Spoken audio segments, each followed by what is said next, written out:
Adventure 2: The Red-Headed League by A. Conan Doyle.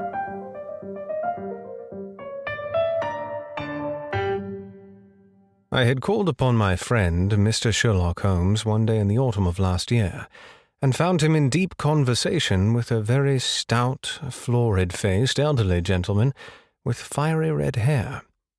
With an apology for my intrusion, I was about to withdraw when Holmes pulled me abruptly into the room and closed the door behind me. "You could not possibly have come at a better time, my dear Watson," he said cordially. "I was afraid that you were engaged." "So I am, very much so." "Then I can wait in the next room." "Not at all. This gentleman, Mr. Wilson, has been my partner and helper in many of my most successful cases, and I have no doubt that he will be of the utmost use to me in yours also." The stout gentleman half rose from his chair and gave a bob of greeting, with a quick little questioning glance from his small, fat-encircled eyes. "Try the settee," said Holmes, relapsing into his armchair and putting his fingertips together, as was his custom when in judicial moods. "I know, my dear Watson, that you share my love of all that is bizarre and outside the conventions of humdrum routine of everyday life. You have shown your relish for it by the enthusiasm which has prompted you to chronicle, and, if you would excuse me saying so, somewhat to embellish so many of my own little adventures. Your cases have indeed been of the greatest interest to me," I observed. "You will remember that I remarked the other day, just before we went into the very simple problem presented by Miss Mary Sutherland, that for strange effects and extraordinary combinations we must go to life itself, which is always far more daring than any effort of the imagination." A proposition which I took the liberty of doubting. "You did, Doctor. But nonetheless, you must come round to my view, for otherwise I shall keep on piling fact upon you until your reason breaks down under them and acknowledges me to be right. Now, Mr. Jabez Wilson here has been good enough to call upon me this morning and to begin a narrative which promises to be one of the most singular which I have listened to for some time. You have heard me remark that the strangest and most unique things are very often connected not with the larger, but with the smaller crimes, and occasionally, indeed, where there is room for doubt whether any positive crime has been committed. As far as I have heard it, it is impossible for me to say whether the present case is an instance of crime or not. But the course of events is certainly among the most singular that I have ever listened to. Perhaps, Mr. Wilson, you would have the great kindness to recommence your narrative. I ask you not merely because my friend Dr. Watson has not heard the opening part, but also because the peculiar nature of the story makes me anxious to have every possible detail from your lips. As a rule, when I have heard some slight indication of the course of events, I am able to guide myself by the thousands of other similar cases which occur in my memory. In the present instance, I am forced to admit that the facts are, to the best of my belief, unique." The portly client puffed out his chest with an appearance of some little pride and pulled a dirty, wrinkled newspaper from the inside pocket of his greatcoat.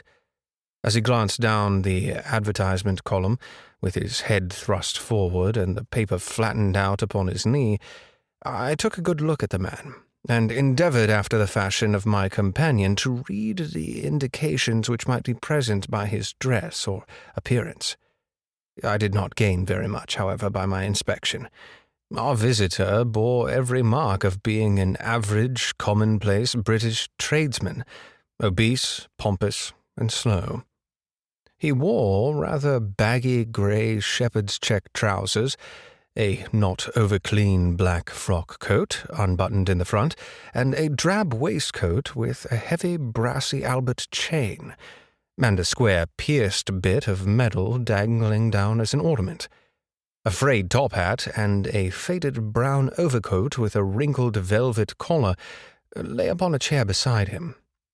Altogether, look as I would, there was nothing remarkable about the man save his blazing red hair and the expression of some extreme chagrin and discontent upon his features. Sherlock Holmes' quick eye took in my occupation, and he shook his head with a smile as he noticed my questioning glances.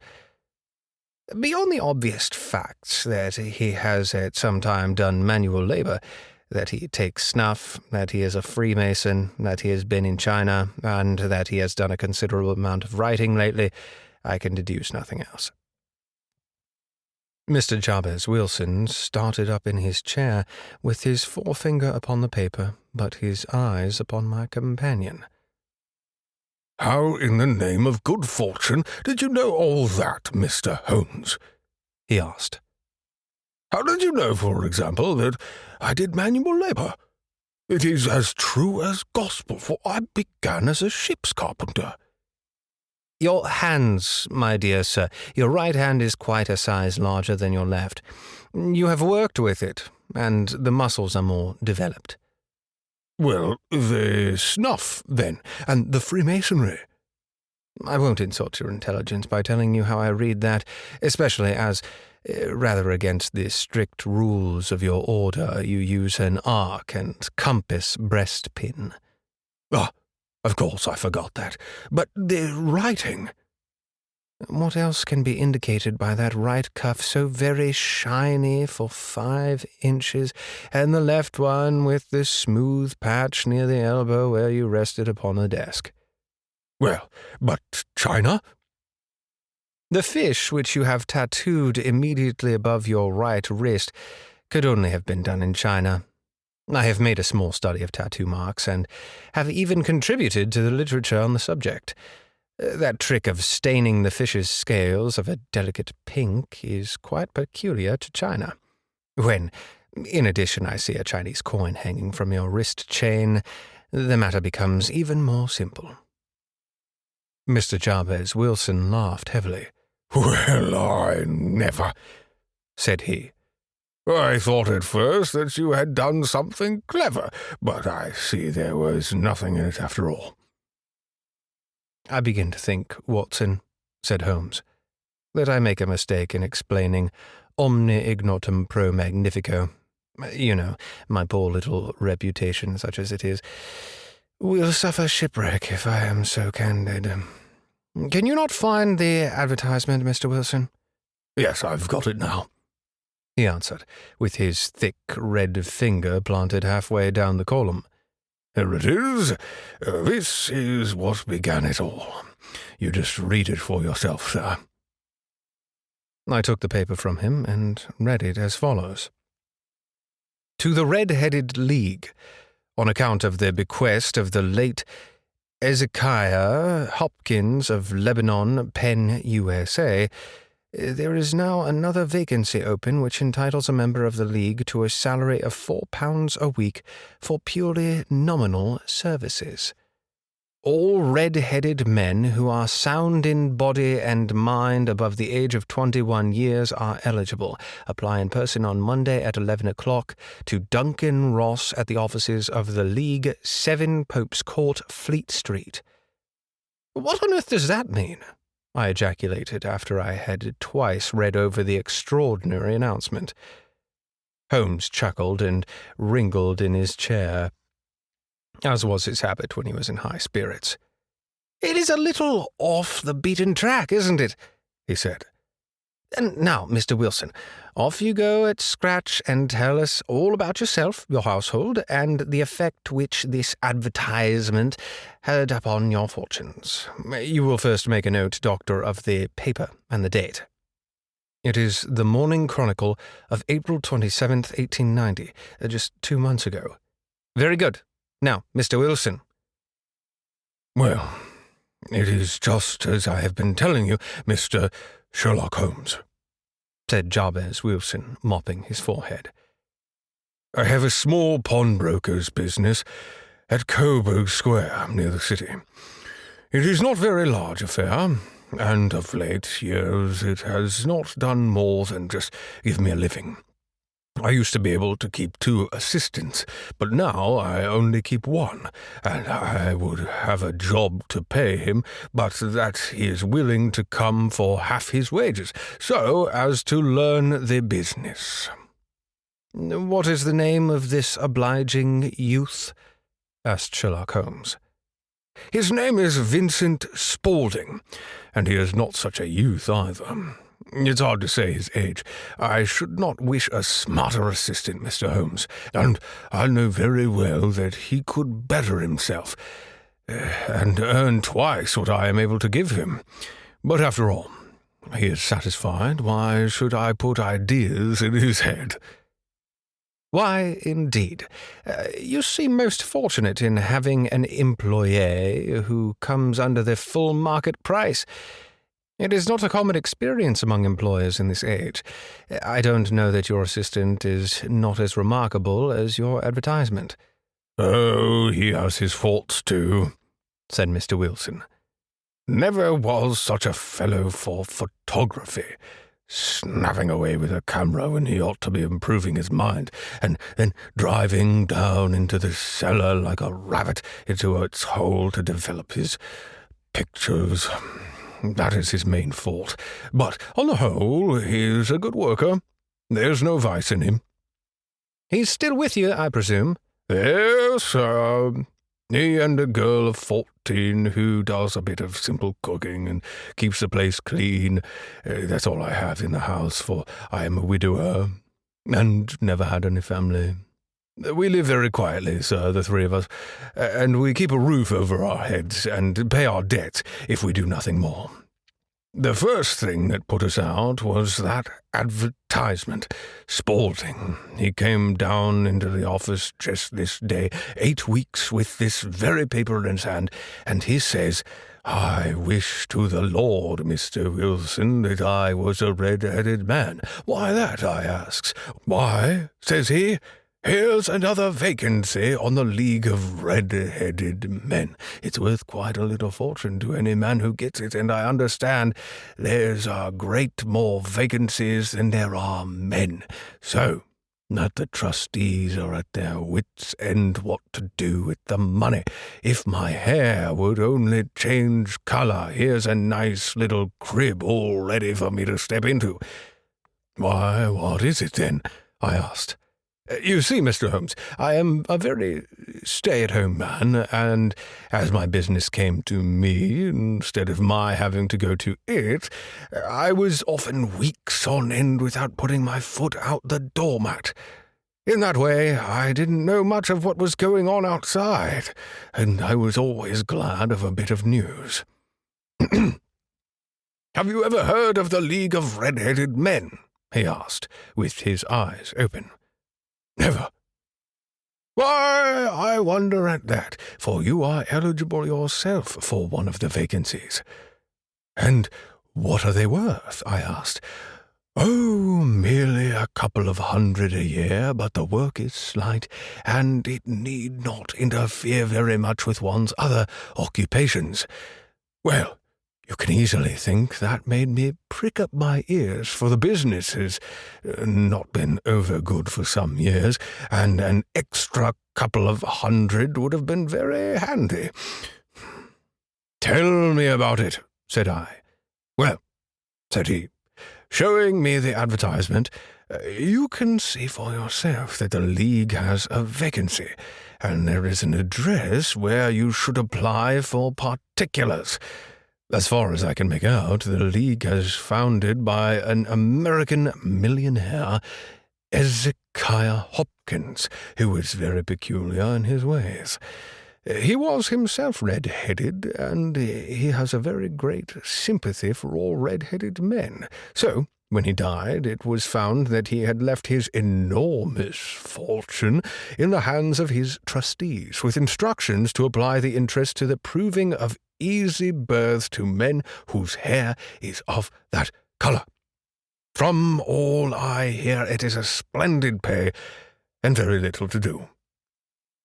'But,' said I, There would be millions of red-headed men who would apply.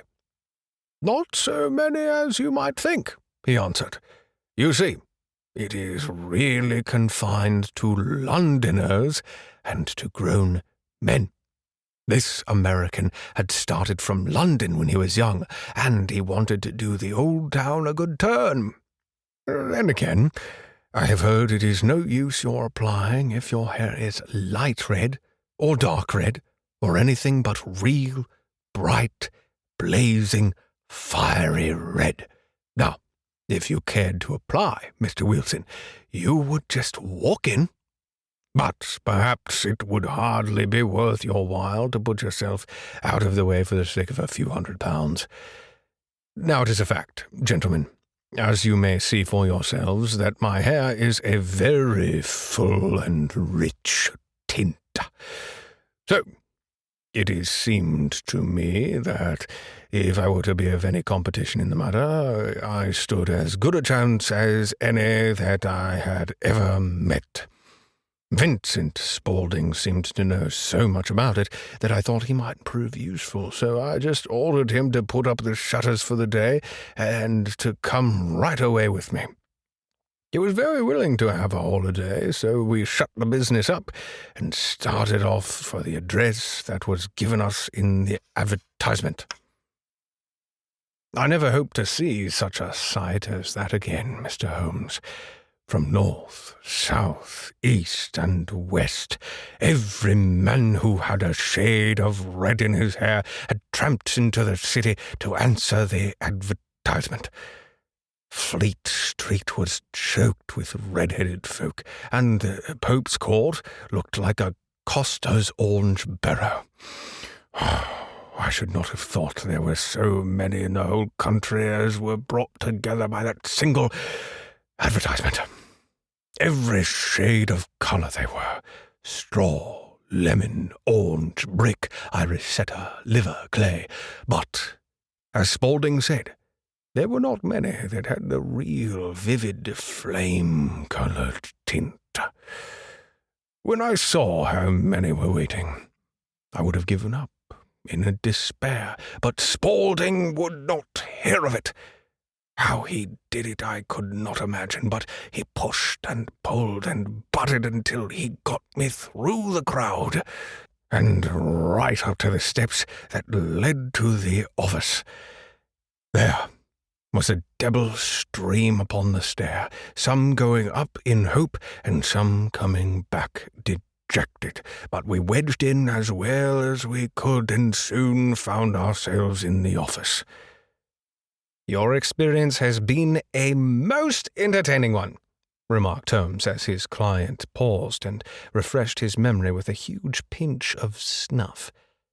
"Pray, continue your very interesting statement." There was nothing in the office but a couple of wooden chairs and a deal table, behind which sat a small man with a head that was even redder than mine. He said a few words to each candidate as he came up, and then he always managed to find some fault with them which would disqualify them. Getting a vacancy did not seem to be such a very easy matter after all. However, when our turn came, the little man was very much more favourable to me than to any of the others, and he closed the door as we entered so that he might have the privacy of a word with us. "This is Mr. Jabez Wilson," said my assistant, "and he is willing to fill a vacancy in the League." "And he is admirably suited for it," the other answered. "He has every requirement. I cannot recall when I have seen anything so fine." He took a step backwards, cocked his head to one side, and gazed at my hair until I felt quite bashful. Then suddenly he plunged forward, wrung my hand, and congratulated me warmly on my success. "It would be injustice to hesitate," said he. "You will, however, I am sure, excuse me for taking an obvious precaution." With that he seized my hair in both his hands and tugged until I yelled with pain. "Ah, there is water in your eyes," said he, and he released me. "I perceive that all is as it should be. But we have to be careful, for we have twice been deceived by wigs, and once by paint. I could tell you tales of cobbler's wax, which would disgust you with human nature." He stepped over to the window and shouted through it at the top of his voice that the vacancy was filled. A groan of disappointment came up from below, and the folk all trooped away in different directions until there was not a red head to be seen except my own and that of the manager. "My name," said he, "is Mr. Duncan Ross, and I am myself one of the pensioners upon which the fund left by our noble benefactor. Are you a married man, Mr. Wilson? Have you a family?" I answered that I had not. His face fell immediately. "Dear me," he said gravely, "that is very serious indeed. I am sorry to hear you say that. The fund was, of course, for the propagation and spread of the red heads, as well as for their maintenance. It is exceedingly unfortunate that you should be a bachelor." My face lengthened at this, Mr. Holmes, for I thought that I was not to have the vacancy after all. But after thinking it over for a few minutes, he said to me it would be all right.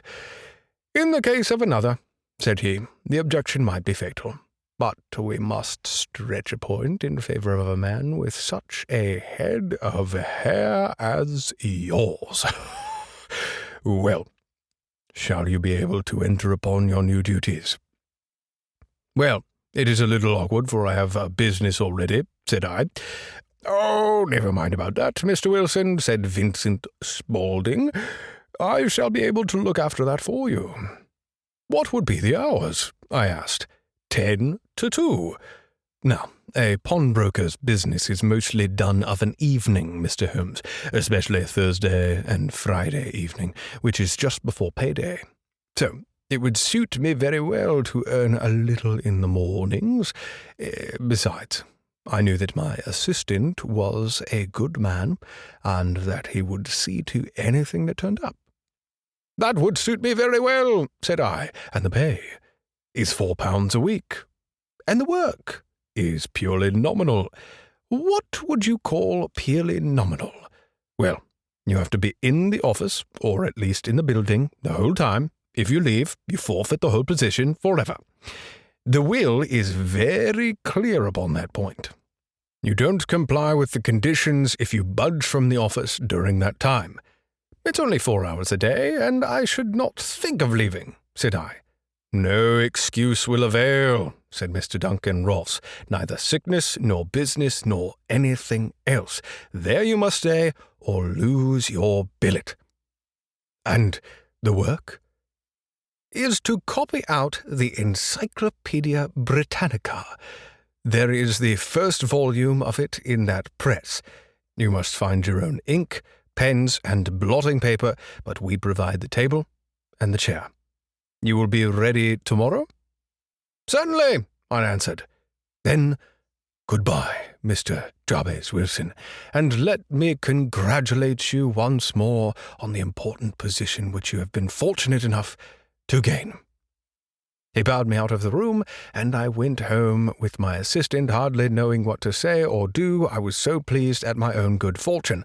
Well, I thought over the matter all day, and by evening I was in low spirits again, for I had quite persuaded myself that the whole affair must be some great hoax or fraud, though what its object might be I could not imagine. It seemed altogether past belief that anyone could make such a will, or that they would pay such a sum for doing anything so simple as copying out the Encyclopaedia Britannica.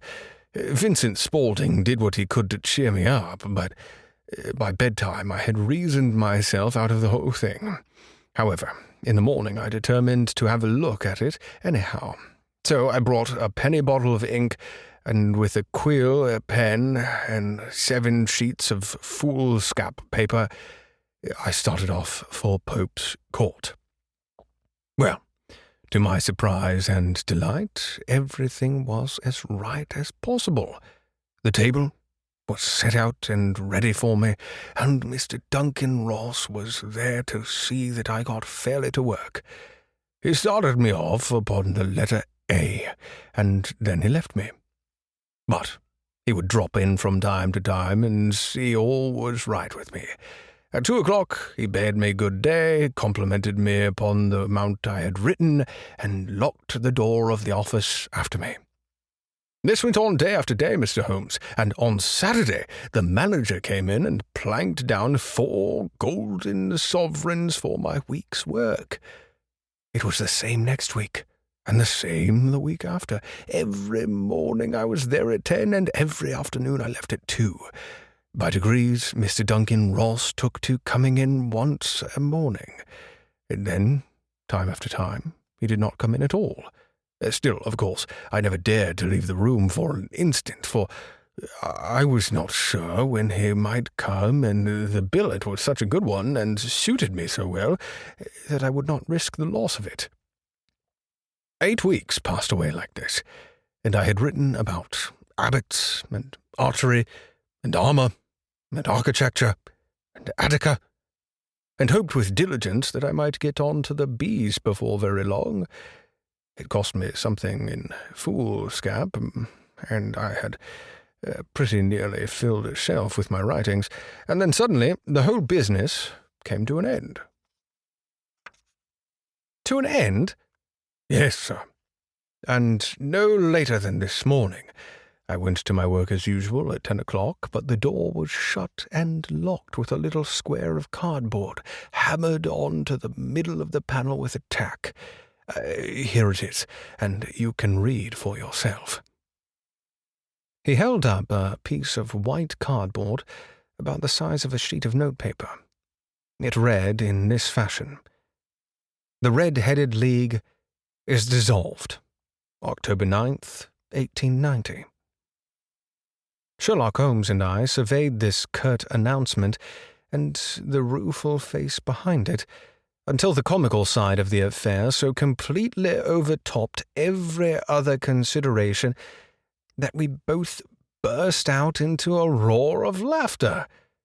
"I cannot see there is anything very funny," cried our client, flushing up to the roots of his flaming head. "If you cannot do anything better than laugh at me, I can go elsewhere." "No, no," cried Holmes, shoving him right back into the chair from which he had risen. "I really couldn't miss your case for the world. It is most refreshingly unusual. But there is, if you will excuse my saying so, something a little funny about it. Pray, what steps did you take when you found the card upon the door?" "I was staggered, sir. I did not know what to do. Then I called at the officers round, but none of them seemed to know anything about it. Finally, I went to the landlord, who is an accountant living on the ground floor, and I asked him if he could tell me what had become of the Red-Headed League. He said that he had never heard of any such body. Then I asked him who Mr. Duncan Rose was. He answered that the name was new to him. "Well," said I, "the gentleman at number 4. "What, the red-headed man?" "Yes." "Oh," said he, "his name was William Morris. He was a solicitor, and using my room as a temporary convenience until his new premises were ready. He removed out yesterday. Where could I find him?" "Oh, at his new offices. He did tell me the address. Yes, 17 King Edward Street, near St. Paul's." I started off, Mr. Holmes, but when I got to that address, it was a manufactory of artificial kneecaps, and no one in it had ever heard of Mr. William Morris or Mr. Duncan Ross. "And what did you do then?" asked Holmes. I went home to Saxe Coburg Square, and I took the advice of my assistant, but he could not help me in any way. He could only say that if I waited, I should hear by post. But that was not quite good enough, Mr. Holmes. I did not wish to lose such a place without a struggle. So, as I have heard that you were good enough to give advice to poor folk who were in need of it, I came right away to you." "And you did very wisely," said Holmes. "Your case is an extremely remarkable one, and I shall be happy to look into it. From what you have told me, I think that it is possible that graver issues hang from it than might at first sight appear." "Grave enough," said Mr. Jabez Wilson. "Why, I have lost £4 a week." "As far as you are personally concerned," remarked Holmes, "I do not see that you have any grievance against this extraordinary league. On the contrary, you are, I understand, richer by some £30, to say nothing of the minute knowledge which you have gained on every subject which comes under the letter A. You have lost nothing by them."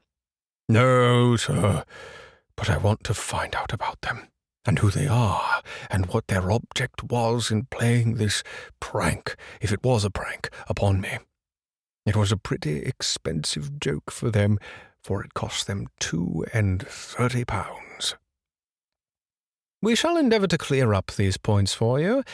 And first, one or two questions, Mr. Wilson. This assistant of yours, who first called your attention to the advertisement, how long had he been with you?" "About a month, then." "How did he come?" "In answer to an advertisement." "Was he the only applicant?" "No, I had a dozen." "Why did you pick him?" "Because he was handy and would come cheap." "At half wages, in fact?" "Yes." "What is he like, this Vincent Spaulding?" "Small, stout-built, very quick in his ways, no hair on his face, though he's not short of 30. He's a white splash of acid on his forehead." Holmes sat up in his chair in considerable excitement. "I thought as much," said he. "Have you ever observed that his ears are pierced for earrings?" "Yes, sir. He told me that a gypsy had done it for him when he was a lad." Said Holmes, sinking back in deep thought. "He is still with you?" "Oh, yes, sir. I have only just left him." "And has your business been attended to in your absence?" "Nothing to complain of, sir. There's never very much to do of a morning." "That will do, Mr. Wilson. I shall be happy to give you an opinion upon the subject in the course of a day or two. Today is Saturday, and I hope that by Monday we may have come to a conclusion." "Well, Watson," said Holmes when our visitor had left us, "what do you make of it all?" "I make nothing of it," I answered frankly. "It is a most mysterious business."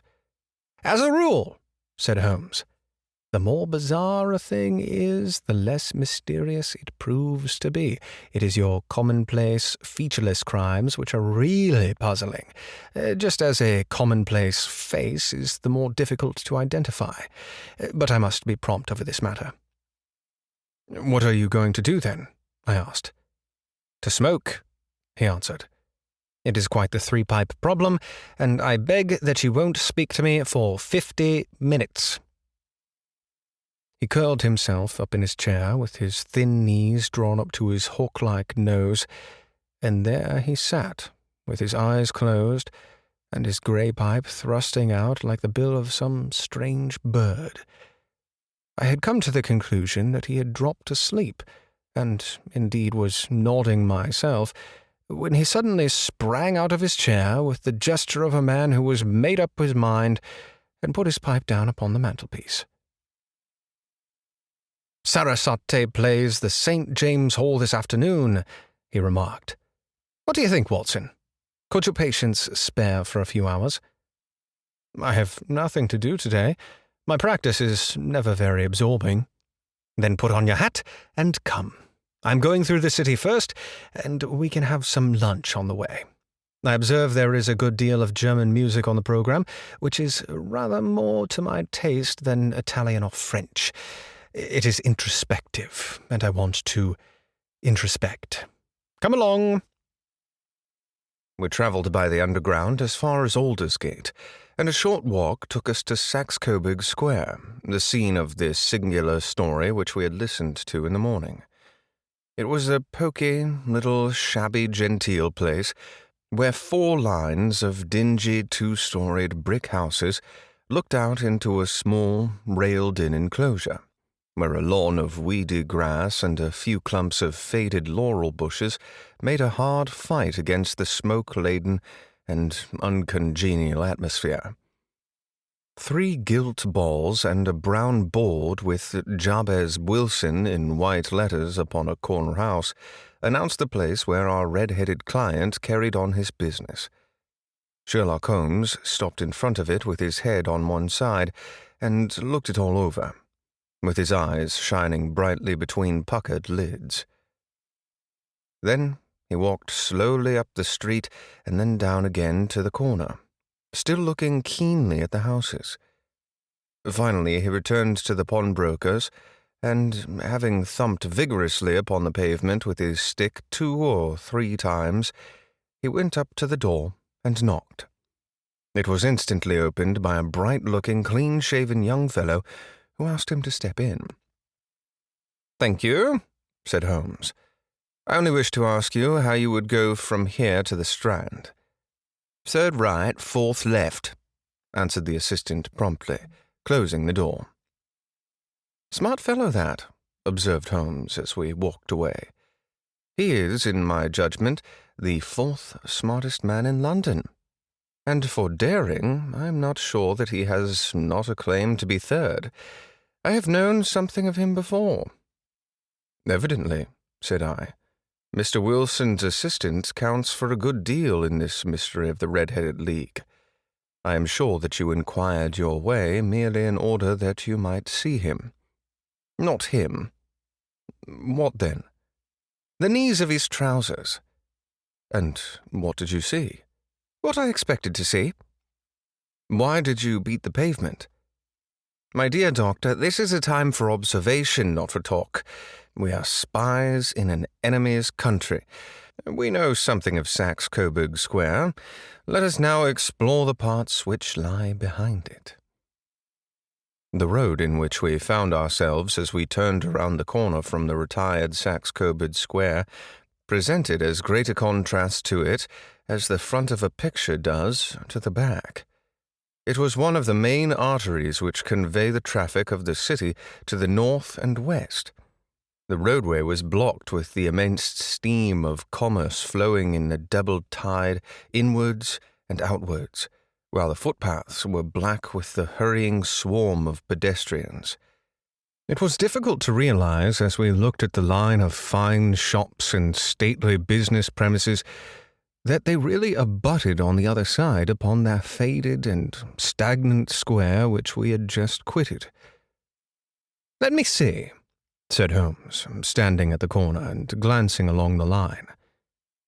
"I should like to remember the order of the houses here. It is a hobby of mine to have an exact knowledge of London. There is Mortimer's, the tobacconist, the little newspaper shop, the Coburg branch of the City and Suburban Bank, the vegetarian restaurant, and McFarlane's carriage building depot. That carries us right on to the other block. And now, Doctor, we've done our work. So it's time we had some play, a sandwich and a cup of coffee, and then off to Violin Land, where all is sweetness and delicacy and harmony, and there are no red-headed clients to vex us with their conundrums." My friend was an enthusiastic musician, being himself not a very capable performer, but a composer of no ordinary merit. All afternoon he sat in the stalls, wrapped in the most perfect happiness, gently waving his long, thin fingers in time to the music, while his gently smiling face and his languid, dreamy eyes whereas unlike those of Holmes, the sleuth-hound, Holmes the relentless, keen-witted, ready-handed criminal agent, as it was possible to conceive. In his singular character, the dual nature alternately asserted itself, and his extreme exactness and astuteness represented, as I have often thought, the reaction against the poetic and contemplative mood which occasionally predominated in him. The swing of his nature took him from extreme languor to devouring energy, and, as I knew well, he was never so truly formidable as when for days on end he had been lounging in his armchair amid his improvisations and his black-letter editions. Then it was that the lust of the chase would suddenly come upon him, and that his brilliant reasoning power would rise to the level of intuition, until those who were unacquainted with his methods would look askance at him as on a man whose knowledge was not that of mortals. When I saw him that afternoon, so enwrapped in music at St. James' Hall, I felt that an evil time might be coming upon those whom he had set himself to hunt down. "You want to go home, no doubt, Doctor," he remarked as we emerged. "Yes, it would be as well. And I have some business to do which will take some hours. This business at Coburg Square is serious." "Why serious?" "A considerable crime is in contemplation. I have every reason to believe that we shall be in time to stop it, but today being Saturday rather complicates matters. I shall want your help tonight." "At what time?" 10 would be early enough. I shall be at Baker Street at 10. "Very well, and I say, Doctor, there may be some little danger, so kindly put your army revolver in your pocket." He waved his hand, turned on his heel, and disappeared in an instant among the crowd. I trust that I am not more dense than my neighbors, but I was always oppressed with the sense of my own stupidity in my dealings with Sherlock Holmes. Here I had heard what he had heard, had seen what he had seen, and yet from his words it was evident that he saw clearly not only what had happened, but what was about to happen, while to me the whole business was still confused and grotesque. As I drove home to my house in Kensington, I thought over it all, from the extraordinary story of the red-headed copier of the encyclopedia down to the visit to Saxe-Coburg Square, and the ominous words with which he had parted from me. What was this nocturnal expedition, and why should I go armed? Where were we going, and what were we to do? I had the hint from Holmes that this smooth-faced pawnbroker's assistant was a formidable man, a man who might play a deep game. I tried to puzzle it out, but gave it up in despair, and set the matter aside until night should bring an explanation. It was 9:15 when I started from home and made my way across the park, and so through Oxford Street to Baker Street. 2 hansoms were standing at the door, and as I entered the passage I heard the sound of voices from above. On entering his room, I found Holmes in animated conversation with 2 men, one of whom I recognized as Peter Jones, the official police agent, while the other was a long, thin, sad-faced man with a very shiny hat and oppressively respectable frock coat. "Ha! Our party is complete," said Holmes, buttoning up his pea-jacket and taking his heavy hunting crop from the rack. "Watson, I think you know Mr. Jones of Scotland Yard. Let me introduce you to Mr. Merriweather, who is to be our companion in tonight's adventure." "We're hunting in couples again, Doctor, you see," said Jones, in his consequential way. "Our friend here is a wonderful man for starting a chase. All he wants is an old dog to help him do the running down." "I hope a wild goose chase may not prove to be the end of our chase," observed Mr. Merriweather gloomily. "You may place considerable confidence in Mr. Holmes," said the police agent loftily. "He has his own little methods, which are, if you won't mind my saying so, just a little too theoretical and fantastic. But He has the makings of a detective in him. It is not much to say that once or twice, as in the business of the Sholto murder and the Agra treasure, he has been more nearly correct than the official force." "No, if you say so, Mr. Jones, it is all right," said the stranger with deference. "Still, I must confess that I miss my rubber. It is the first Saturday night for 27 years that I have not had my rubber." "I think you will find," said Sherlock Holmes, "that you will play for a higher stake tonight than you have ever done yet, and that the play will be more exciting. For you, Mr. Merryweather, the stake will be some £30,000, and for you, Jones, it will be the man upon whom you wish to lay your hands." "John Clare, the murderer, thief, smasher, and forager, is a young man, Mr. Merryweather, but he is at the head of his profession, and I would rather have my bracelets on him than on any criminal in London. He's a remarkable man, is young John Clare. His grandfather was a royal duke, and he himself has been to Eton and Oxford. His brain is as cunning as his fingers, and though we meet signs of him at every turn, we never know where to find the man himself. He'll crack a crib in Scotland one week and be raising money to build an orphanage in Cornwall the next. I've been on his track for years, and have never set eyes on him yet." "I hope that I may have the pleasure of introducing you tonight. I've had one or two little turns also with Mr. John Clay, and I agree with you that he is at the head of his profession. It is past 10, however, and quite time that we started. If you two will take the first hansom, Watson and I will follow in the second." Sherlock Holmes was not very communicative during the drive, and lay back in the cab humming the tunes which he had heard in the afternoon. We rattled through an endless labyrinth of gaslit streets until we emerged into Farringdon Street.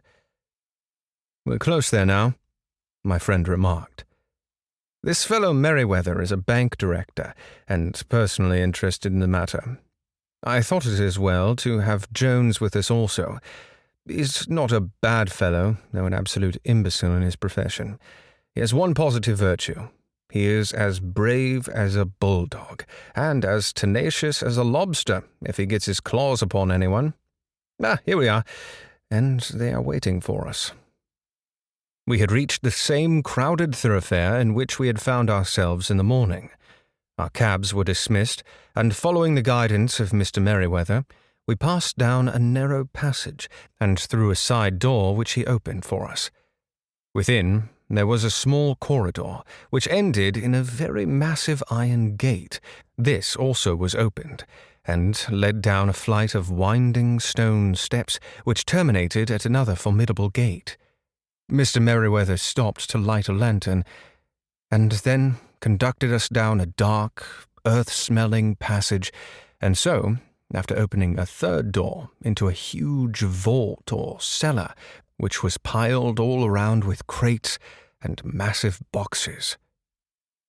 "You are not very vulnerable from above," Holmes remarked, as he held up the lantern and gazed about him. "Nor from below," said Mr. Merryweather, striking his stick upon the flags which lined the floor. "Why, dear me, it sounds quite hollow," he remarked, looking up in surprise. "I really must ask you to be a little more quiet," said Holmes severely. "You have already imperiled the whole success of our expedition. Might I beg that you would have the goodness to sit down upon one of those boxes and not to interfere?" The solemn Mr. Merryweather perched himself upon a crate, with a very injured expression upon his face, while Holmes fell upon his knees upon the floor, and, with the lantern and a magnifying lens, began to examine minutely the cracks between the stones. A few seconds sufficed to satisfy him, for he sprang to his feet again and put his glass in his pocket. "We have at least an hour before us," he remarked, "for they can hardly take any steps until the good pawnbroker is safely in bed. Then they will not lose a minute, for the sooner they do their work, the longer time they will have for their escape. We are present, Doctor, as no doubt you have divined, in the cellar of the city branch of one of the principal London banks, Mr. Merriweather is the chairman of directors, and he would explain to you that there are reasons why the more daring criminals of London should take a considerable interest in this cellar at present." "It is our French gold," whispered the director. "We have had several warnings that an attempt might be made upon us." "Your French gold?" "Yes. We had occasion some month ago to strengthen our resources, and borrowed for that purpose 30,000 Napoleons from the Bank of France. It has become known that we have never had occasion to unpack the money, and that it is still lying in our cellar. The crate upon which I sit contains 2,000 Napoleons packed between layers of lead foil. Our reserve of bullion is much larger at present than is usually kept in a single branch office, and the directors have had misgivings upon the subject." "Which were very well justified," observed Holmes. "And now it is time that we arranged our little plans. I expect that within an hour matters will come to a head. In the meantime, Mr. Merriweather, we must put the screen over that dark lantern." "And sit in the dark?" "I am afraid so. I had brought a pack of cards in my pocket, and I thought that, as we were a partie carrée, you might have your rubber after all. But I see that the enemy's preparations have gone so far that we cannot risk presence of a light. And, first of all, we must choose our positions. These are daring men, and though we shall take them at a disadvantage, they may do us some harm unless we are careful. I shall stand behind this crate, and do you conceal yourselves behind those. Then, when I flash a light upon them, close in swiftly. If they fire, Watson, have no compunction about shooting them down." I placed my revolver cocked upon the top of the wooden case behind which I crouched. Holmes shot the slide across the front of his lantern and left us in pitch darkness, such an absolute darkness as I have never before experienced. The smell of hot metal remained to assure us that the light was still there, ready to flash out at a moment's notice. To me, with my nerves worked up to a pitch of expectancy, there was something depressing and subduing in the sudden gloom and in the cold, dank air of the vault. "They have but one retreat," whispered Holmes. "That is back through the house into Saxe-Coburg Square. I hope that you have done what I asked you, Jones." "I have an inspector and 2 officers waiting at the front door." "Then we have stopped all holes, and now we must be silent and wait." What a time it seemed. From comparing notes afterwards, it was but an hour and a quarter, yet it appeared to me that the night must have almost gone, and the dawn be breaking above us. My limbs were weary and stiff, for I feared to change my position, yet my nerves were worked up to the highest pitch of tension, and my hearing was so acute that I could not only hear the gentle breathing of my companions, but I could distinguish the deeper, heavier in-breath of the bulky Jones from the thin sighing note of the bank director. From my position, I could look over the case in the direction of the floor. Suddenly, my eyes caught the glint of a light. At first, it was but a lurid spark upon the stone pavement. Then it lengthened out until it became a yellow line. And then, without any warning or sound, a gash seemed to open, and a hand appeared, a white, almost womanly hand, which felt about in the center of the little area of light. For a moment or more, the hand with its writhing fingers protruded out of the floor. Then it was withdrawn as suddenly as it appeared, and all was dark again, save the single lurid spark which marked a chink between the stones. Its disappearance, however, was but momentary. With a rending, tearing sound, one of the broad white stones turned over on its side and left a square, gaping hole, through which streamed the light of a lantern. Over the edge there peeped a clean-cut, boyish face, which looked keenly about it, and then, with a hand on either side of the aperture, drew itself shoulder-high and waist-high until one knee rested upon the edge. In another instant he stood at the side of the hole, and was hauling after him a companion, lithe and small like himself, with a pale face and a shock of very red hair.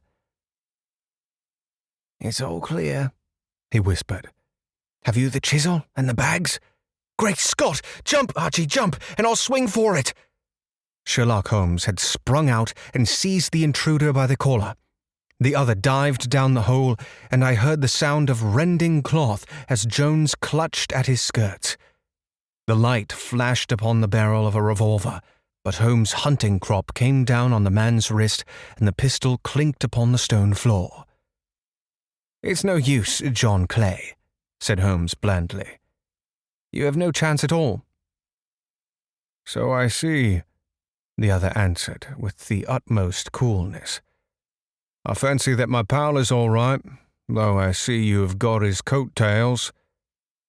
"There are 3 men waiting for him at the door," said Holmes. "Oh, indeed. You seem to have done a thing very completely. I must compliment you." "And I you," Holmes answered. "Your red-headed idea was very new and effective." "You'll see your pal again presently," said Jones. "He's quicker at climbing down holes than I am. Just hold out while I fix the derbies." "I beg you do not touch me with your filthy hands," remarked our prisoner, as the handcuffs clattered upon his wrists. "You may not be aware, but I have royal blood in my veins. Have the goodness also when you address me always to say sir and please." "All right," said Jones with a stare and a snigger.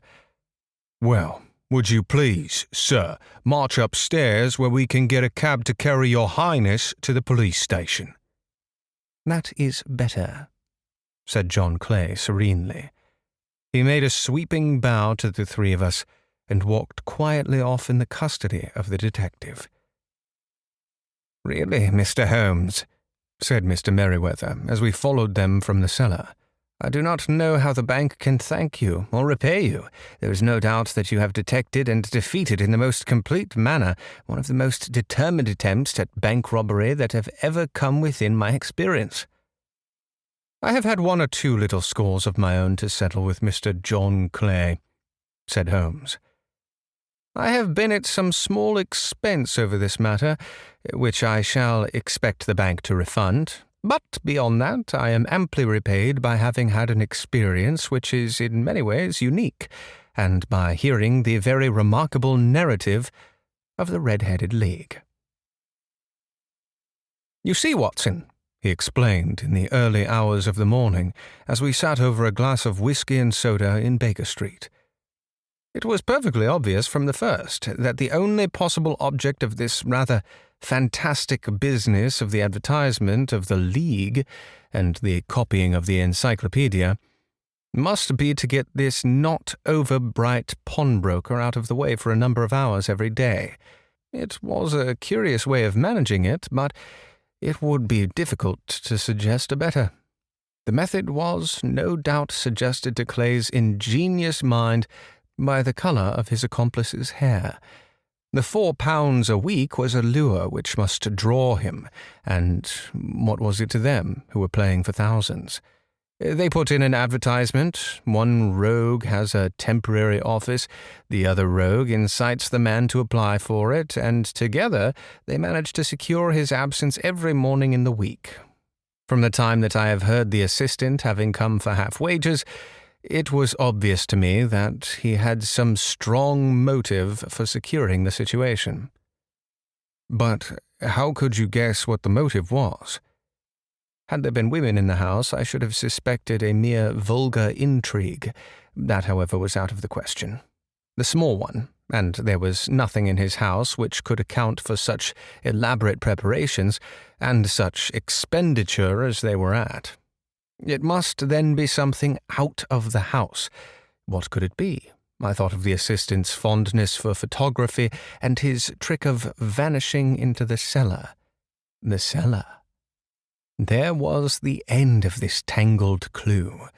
Then I made inquiries as to the mysterious assistant and found that I had to deal with one of the coolest and most daring criminals in London. He was doing something in the cellar, something which took many hours a day for months on end. What could it be, once more? I could think of nothing save that he was running a tunnel to some other building. So far I had got when we went to visit the scene of the action. I surprised you by beating upon the pavement with my stick. I was ascertaining whether the cellar stretched out in front or behind. It was not in front. Then I rang the bell, and, as I hoped, the assistant answered it. We've had some skirmishes, but we had never set eyes on each other before. I hardly looked at his face. His knees were what I wished to see. You must yourself have remarked how worn, wrinkled, and stained they were. They spoke of those hours of burrowing. The only remaining point was what they were burrowing for. I walked round the corner, saw that the City and Suburban Bank abutted to our friend's premises, and felt that I had solved my problem. When you drove home after the concert, I called upon Scotland Yard and upon the chairman of the bank directors, with the result that you have seen. And how could you tell that they would make their attempt tonight? I asked. Well, when they closed their league offices, that was a sign that they cared no longer about Mr. Jabez Wilson's presence. In other words, that they had completed their tunnel. But it was essential that they should use it soon, as it might be discovered, or that the bullion might be moved.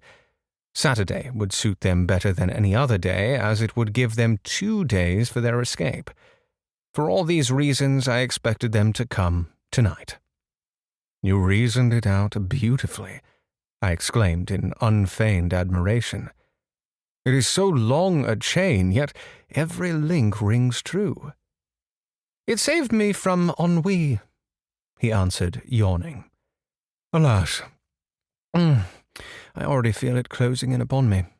My life is spent in one long effort to escape from the commonplaces of existence. These little problems help me to do so. And you are a benefactor of the human race, said I. He shrugged his shoulders. Well, perhaps after all it is of some little use, he remarked. L'homme serein l'oeuvre c'est tout, as Gustave Flaubert wrote to Georges Sand.